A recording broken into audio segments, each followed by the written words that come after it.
बात शिन्यू मैत्री युद्धाभ्यास की। जापान में 2 दिनों तक चले इस युद्धाभ्यास में भारतीय वायुसेना और जापान की एयर सेल्फ डिफेंस फोर्स ने अपनी तैयारियों को परखा। इस एक्सरसाइज में भारत की तरफ से C-17 ग्लोबमास्टर जबकि जापान की तरफ से C-2 मालवाहक विमान ने हिस्सा लिया और इस एक्सरसाइज के जरिए दोनों देशों ने रक्षा सहयोग बढ़ाने पर भी जोर दिया। साथ ही विस्तारवादी चीन को यह कड़ा संदेश भी है।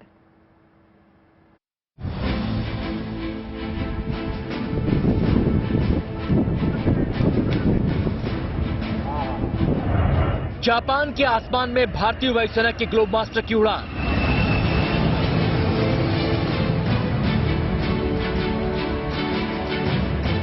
जापान के C-2 विमान के साथ C-17 ग्लोबमास्टर का पराक्रम।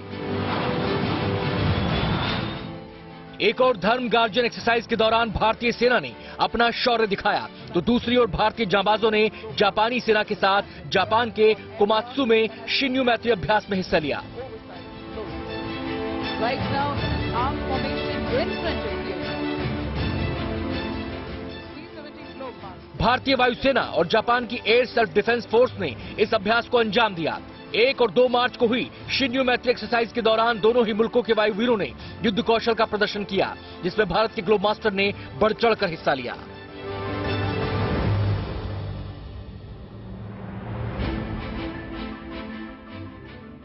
ये एक्सरसाइज ऐसे समय की गई जब C-17 ग्लोबमास्टर संयुक्त अरब अमीरात के एक्सरसाइज डेजर्ट फ्लैग 8 और ब्रिटेन में एक्सरसाइज कोबरा वॉरियर में भी हिस्सा ले रहा है। भारत के C-17 ग्लोबमास्टर ने कई मोर्चों पर अपनी काबिलियत साबित की है। हाल ही में तुर्की में आए भूकंप के बाद राहत मिशन में ग्लोबमास्टर ने हिस्सा लिया था। रूस यूक्रेन युद्ध के दौरान यूक्रेन से भारतीयों की वतन वापसी में भी भारत के इस बाहुबली ने अहम भूमिका निभाई। और तो और देश में कई एयर शो के दौरान ग्लोबमास्टर ने दूसरे विमानों की अगुवाई की है। Massive long-haul aircraft that has been tackling distances and oversized loads. Right now, in an armed formation in front of you.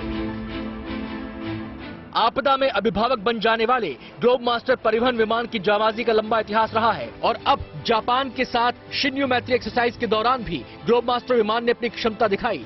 3 helicopter या 2 ट्रकों को एयरलिफ्ट करने की ताकत रखने वाले ग्लोबमास्टर ने जापान के C-2 विमान के साथ अपना दमखम दिखाया।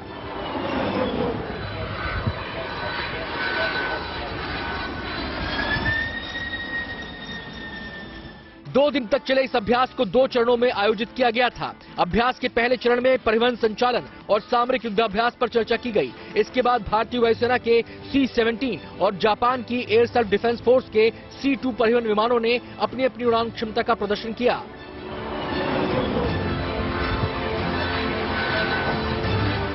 शिन्यू मैत्री एक्सरसाइज का मकसद भारत और जापान के बीच सामरिक क्षेत्र में आपसी तालमेल बढ़ाना और विचार विमर्श करना है। दोनों मुल्कों के बीच बढ़ते रक्षा सहयोग की दिशा में शिन्यू मैत्री एक और अहम कड़ी साबित हुआ।